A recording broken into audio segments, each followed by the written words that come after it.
guys, magandang gabi. Dahil sa malapit ng Pasko, at 3 araw na lang, gagawa na tayo ngayon ng kakaibang dessert para sa Pasko. Pwede sa Pasko, pwede sa Bagong Taon, pwede sa birthday-an, pwede sa Valentine, at pwede kahit sa okasyon o walang okasyon ang gagawin nating dessert. At itong dessert nito ay tatawagin nating white beans float. Kakaiba ito kasi napakasarap ito. Nalala ko nung bata pa ako, merong gumagawa ng ice drop na may munggo. Pero ito naman gagawin natin ay white beans. So guys, umpisa natin ang paggagawa. At ipapakita ko sa inyo mga sangkap sa ating gagawing dessert na white beans float.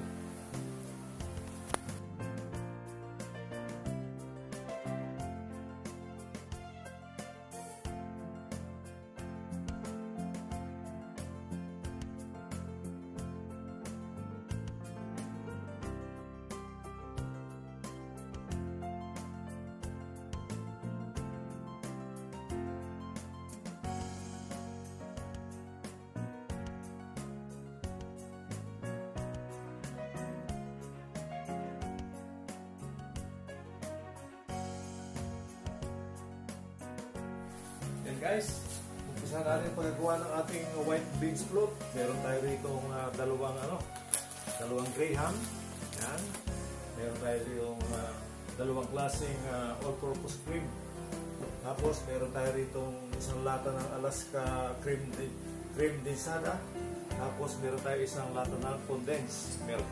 At saka itong kalahating kilong white beans na ating pinakuluan at niluto na natin. So, ang una natin gagawin ay ilalagay natin itong cream densada saka all-purpose cream dito sa ating mixing lalagyan. Dito natin sila i-mix. So, tingnan natin, matamis ba ito? Cream densada.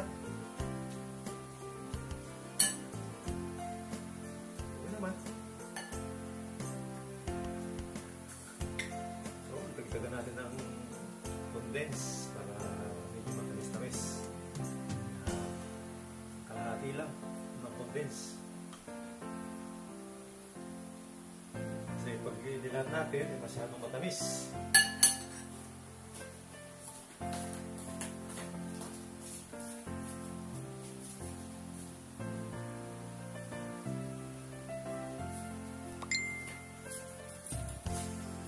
So, ang next natin ilalagay natin itong all-purpose cream para maihalo natin.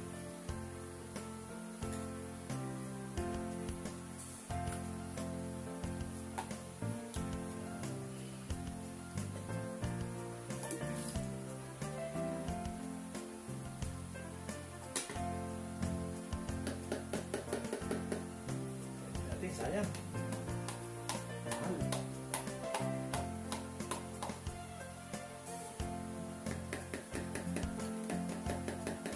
Okay.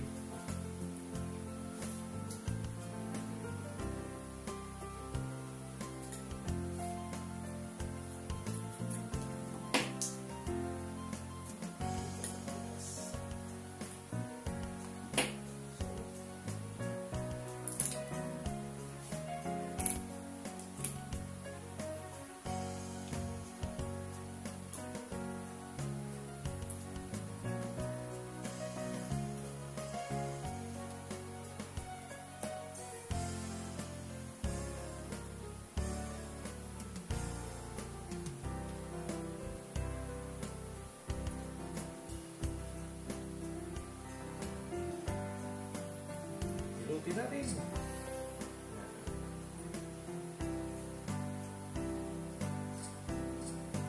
Tapos, side natin itong cream densada. May tira pa. Yan. Para sa ekonomiya.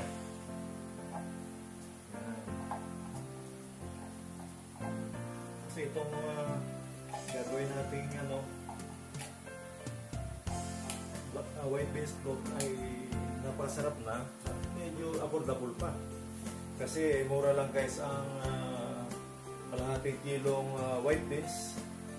Ang bili ko ay 50 pesos sa palengke. Pero siguro kung sa grocery ka bibili, medyo mahal-mahal. Kasi dapat tayo kasi mga Pinoy ay mahilig mag-invento ng mga lutuin. Pagkain na sarap.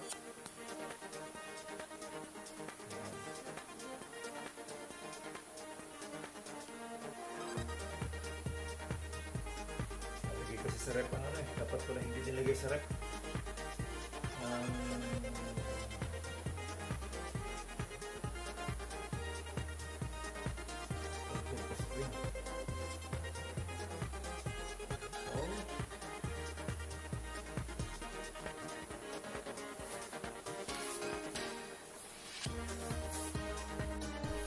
So yun guys, na-mix na natin ang all-purpose cream, saka ang condense, saka itong cream densada. So ang sunod naman natin gagawin ay maglalagay na tayo rito ng tinapay, graham.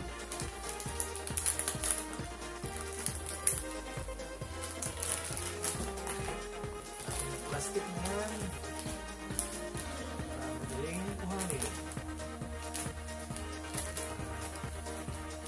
Hindi ko na hindi durog pa rin. Putol pa rin. So,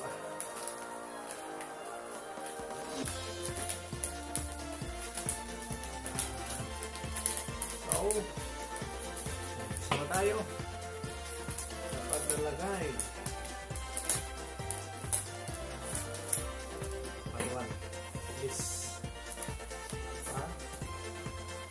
Gagawin natin, lagyan natin ang sapin.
Tagalogin natin ha.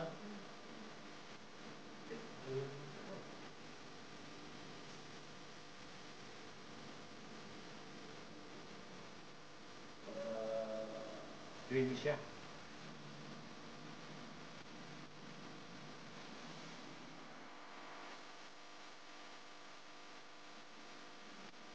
Okay.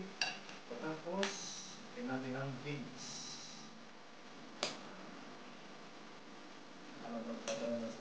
Kakaibang sarap. Pag kinagat mo yan, malasa ang sarap.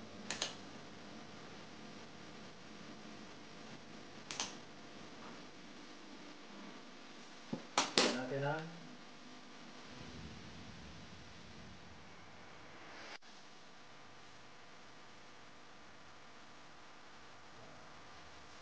kasi kung mangga ang ating ginawa ay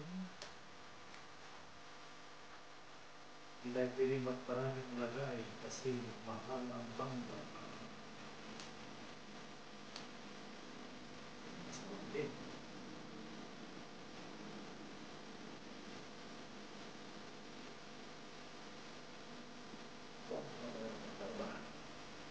Para batal.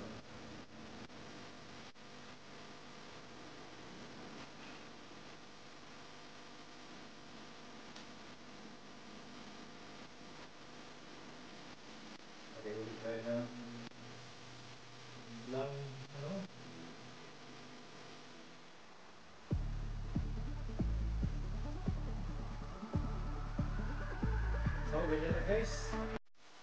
Simple.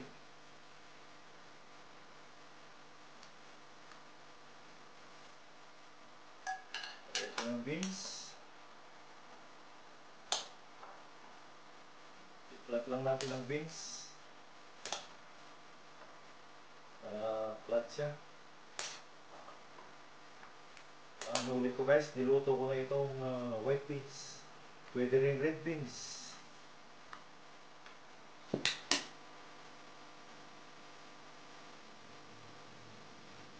Pwede rin red beans. Pwede rin basta beans.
Flat lang.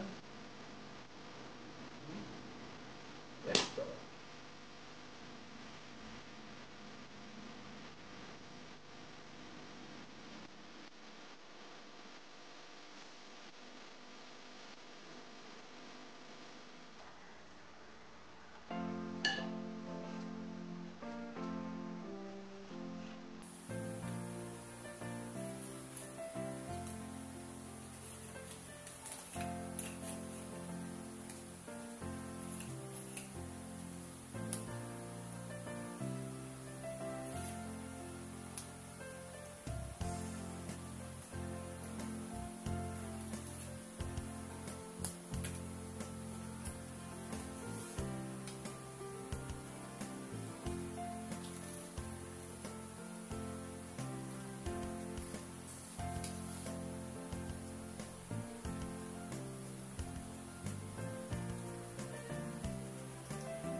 Anak ninyo hindi kumain ng gulay, yan.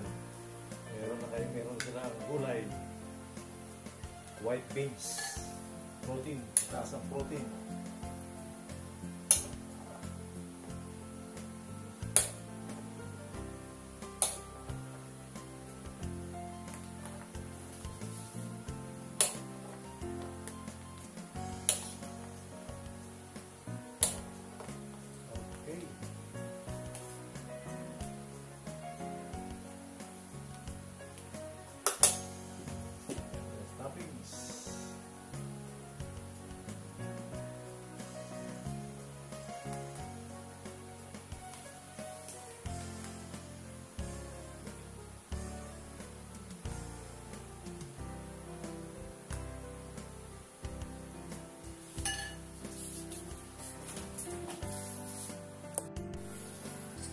Guys, nakagawa tayo ng dalawang Tupperware. Yan, nakagawa tayo. So, may natirang Graham. Gagawin natin yung dudurugin at ilalagay natin sa ibabaw. Para hindi masayang ang tira. At maganda pa kanyang itsura.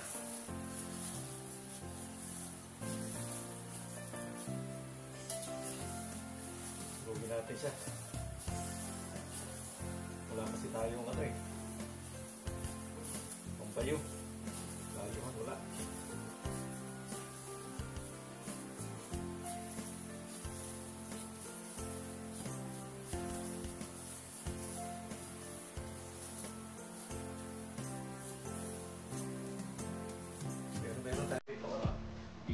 Pihingan natin. So guys, para maging maganda resulta ng pagdulog natin ng Graham, ay gamitan natin ito. Ilagay natin dito. Para sigurado tayong tulog na tulog siya. Yan. Okay.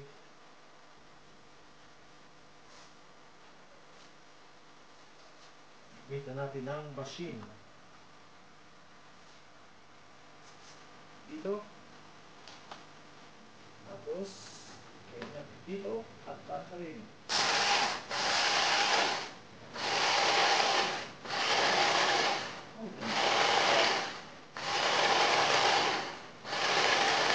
Ayos.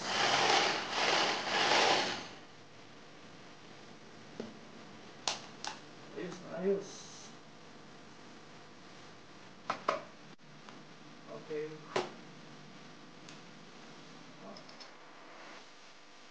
Na-powder siya. Lagay natin sa ibabaw, toppings.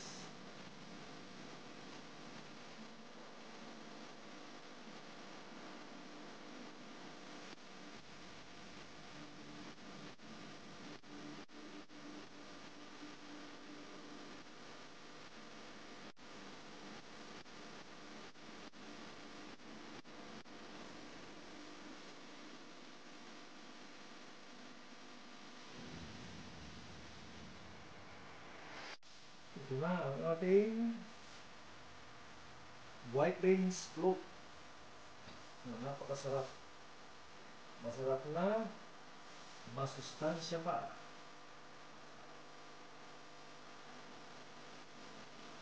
Anak ninyo ay hindi marunong kumain ng gulay. Pero makakain sila ng gulay. Ang gulay, ginawa natin dessert.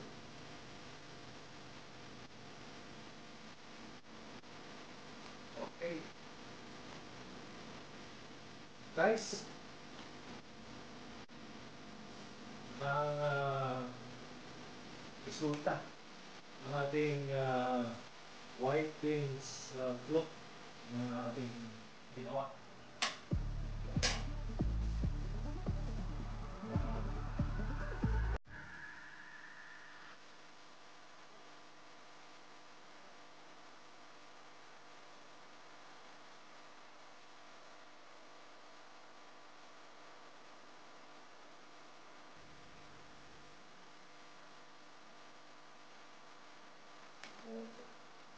Gusto niyo lagyan ng isin sa gitna, sa una, babaw, pwede din, kung may budget pa. Pero kung wala ng budget, ay okay naman kung wala na. So guys, yan, maraming salamat. At magandang gabi sa inyong lahat. Merry Christmas and a Happy New Year!